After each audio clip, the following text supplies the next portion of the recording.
Hello, English learners, and welcome. I'm your host, Paul. How are you doing today? I'm doing well, thank you. Excited to chat about English learning today.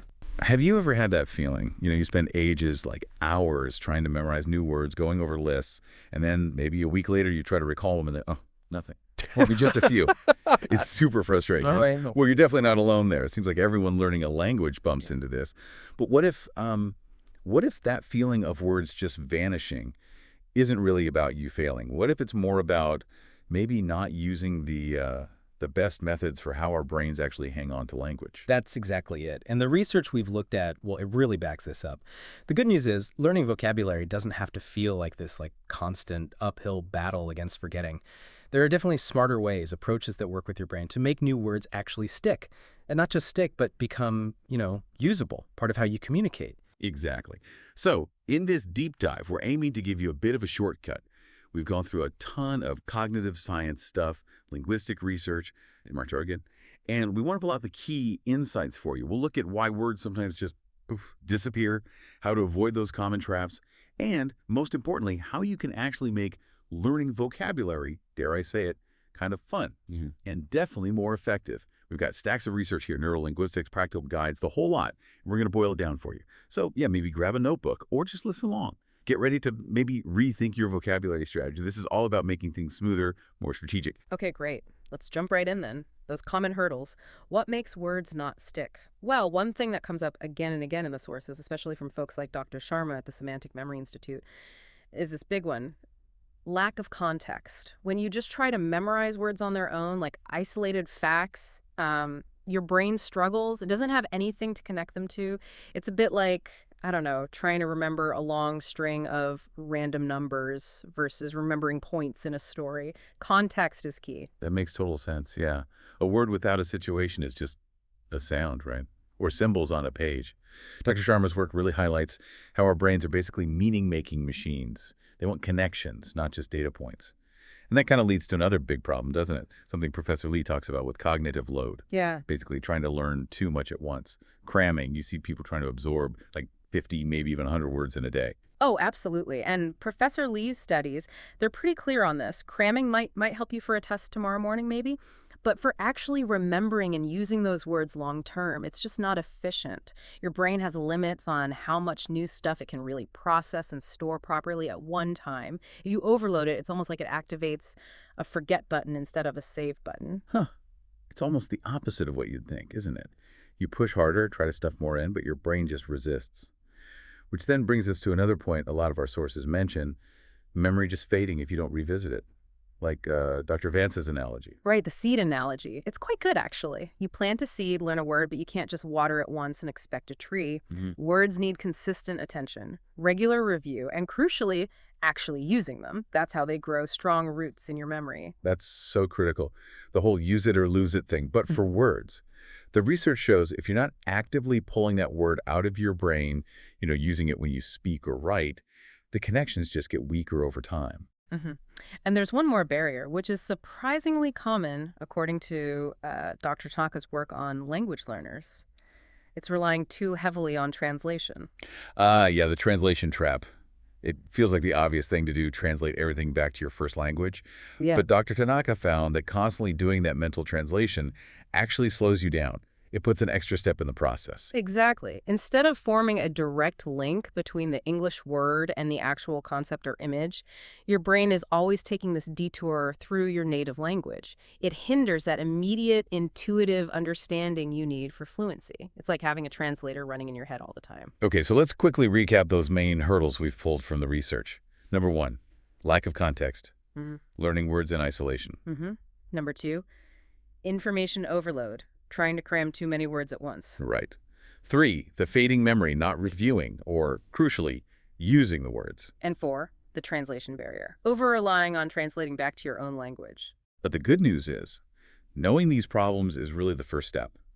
The research also points to some really effective solutions. It absolutely does. And that's where we can really start making progress. So, having laid out the why words don't stick part, let's get into the how to make them stick part. What's the foundational strategy that comes up most?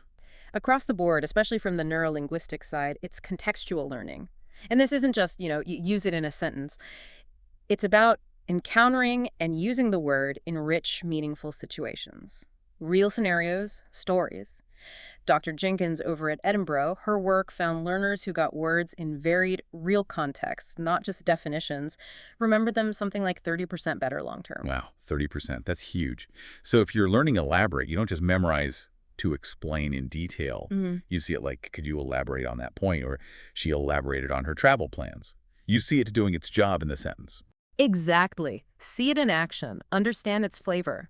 The sources even suggest making up your own sentences, maybe something memorable or even a bit funny, where the word feels perfectly at home. Yeah, make it personal, which ties nicely into the next strategy, right? Visualization and association. Precisely. Dr. Chen's research on dual coding theory really explains this well. When you create a strong mental image or link a new word to something you already know really well, you're basically lighting up more pathways in your brain. You're encoding it visually and verbally. Makes the memory much stronger, much stickier. I love this one because it can be really creative. Like mountain isn't just the definition. You picture a specific huge snowy peak, maybe one you've seen or want to see. Or for a word like smooth, you could connect it to the feeling of your phone screen or maybe, I don't know, a calm lake surface, making it tangible, personal. That personal connection is gold. And that stickiness you mentioned is vital for the next big technique, spaced repetition. This isn't just a handy tip. It's grounded in solid memory science, going back to Ebbinghaus and the forgetting curve. The idea is simple but powerful. You review the word right around the time you'd naturally start forgetting it. Ah, so you're kind of interrupting the forgetting process. Exactly. That effortful recall strengthens the memory. It basically tells your brain, hey, pay attention, this word is important. And this is where those apps come in handy, right? Like Anki or Quizlet. They automate that spacing. They do, and they're great. They track when you last saw a word, how well you knew it, and then show it to you again at just the right interval, maybe tomorrow, then in 3 days, then a week, and so on. But you don't strictly need an app. Even a simple flashcard system works. Word on one side, maybe a sentence or picture on the other. Got it right. Move it to the review later pile. Got it wrong. Back in the review sooner pile. It keeps it active. And active is the perfect word, because the most powerful strategy, according to pretty much all the functional linguistics research like Dr. Rodriguez's studies, is active usage. You absolutely have to try and use the words yourself, in real situations if possible. Right. Talking the talk, literally, even if you're just talking to yourself. Absolutely. The sources strongly encourage that. Describe what you're doing, what you see in English. Narrate your day in your head. Or try writing short paragraphs or even just sentences using your new words. Some learners in those studies made a simple rule. Use each new word in at least one original sentence every day. And the key thing here, which the research really emphasizes, is not being afraid to mess up, right? Oh, completely. Mistakes aren't just okay. They're actually part of how you learn. Trying to use a word, even if you get it slightly wrong, does more for your memory than just passively recognizing it. Consistency over perfection. Okay, consistency. Got it. And to help with that consistency, making it less of a chore. Gamification. Yes. Making it fun taps into our natural reward systems. Flashcards can be a part of this. Maybe add a funny doodle or a quick note about where you first heard the word. Make them yours. Make them interactive. I can totally see that. That little personal touch making it stick. And related to that, using weird imagery, mnemonics. Mnemonics, exactly. Oh. Creating these deliberately funny, strange, or even absurd mental images or little stories that link a word to its meaning. Like your example, gargantuan, meaning huge. Picture that giant gargoyle with a garden hose. The more vivid and unusual, the better it hooks into your memory. Ah, yeah, the ridiculousness makes it memorable. Yep. Okay, and the one last major strategy the sources all seem to agree on. Immersive input. Basically surrounding yourself with English. Watching movies, listening to podcasts like this one, listening to music. When you hear new words used naturally in context over and over, it reinforces the meaning and usage without you even feeling like you're studying. It just sort of sinks in. Okay, so let's quickly list those smart strategies again. Learning in context. Visualization and association. Spaced repetition. Active usage, actually using the word. Gamification and flashcards. Mnemonics, those memory tricks. And finally, immersion through listening and watching. Yeah, the research really points to these as the heavy hitters for making vocabulary stick. And it really seems like the core message is finding a mix of these that clicks for you and then sticking with it. Now, we've talked about the smart ways, but you mentioned fun earlier. How can we make this process genuinely enjoyable? Because let's face it, if it feels like a total drag, we're less likely to do it consistently. That's a crucial point. Enjoyment fuels persistence, and the research shows that engaged learners retain more.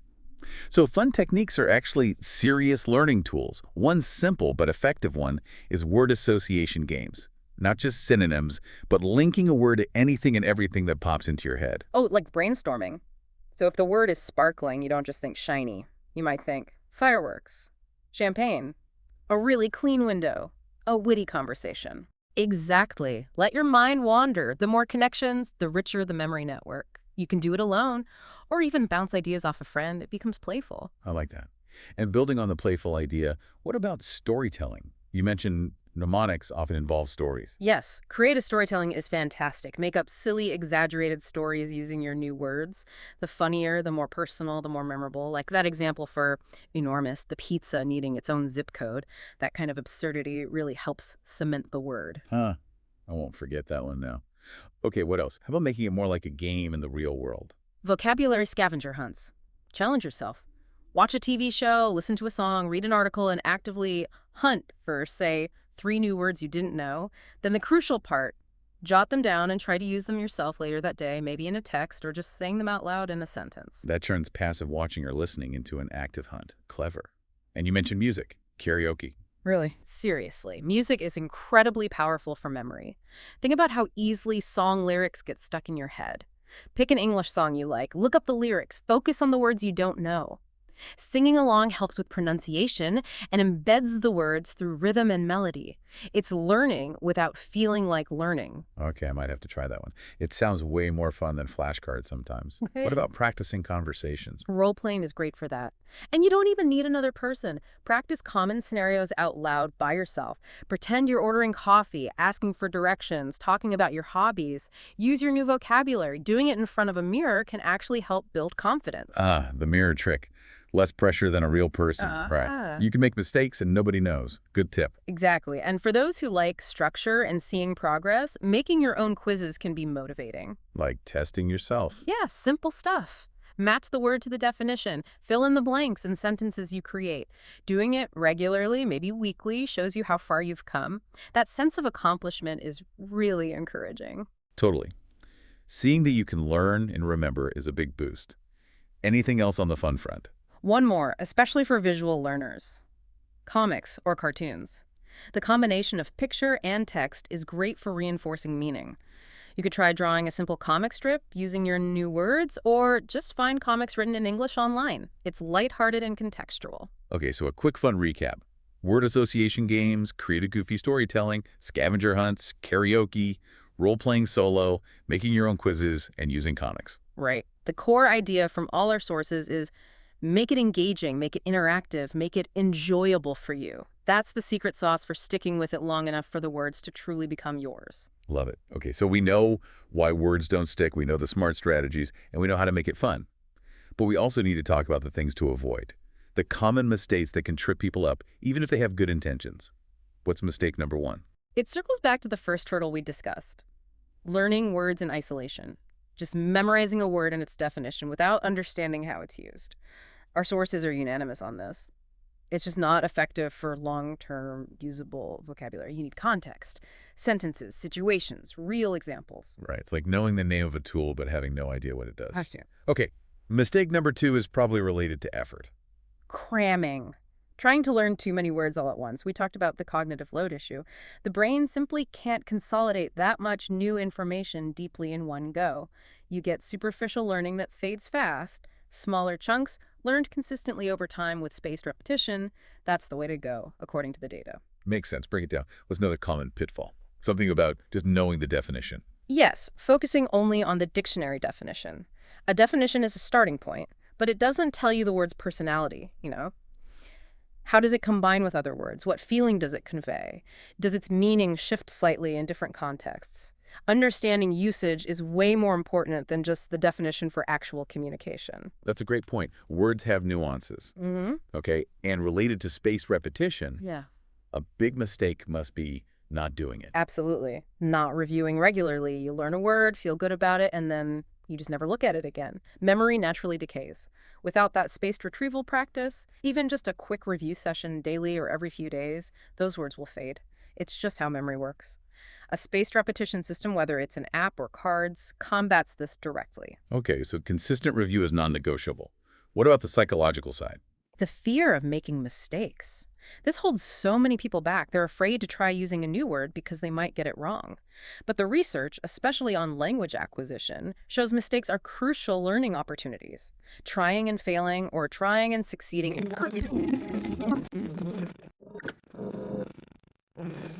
Easier said than done sometimes, but crucial.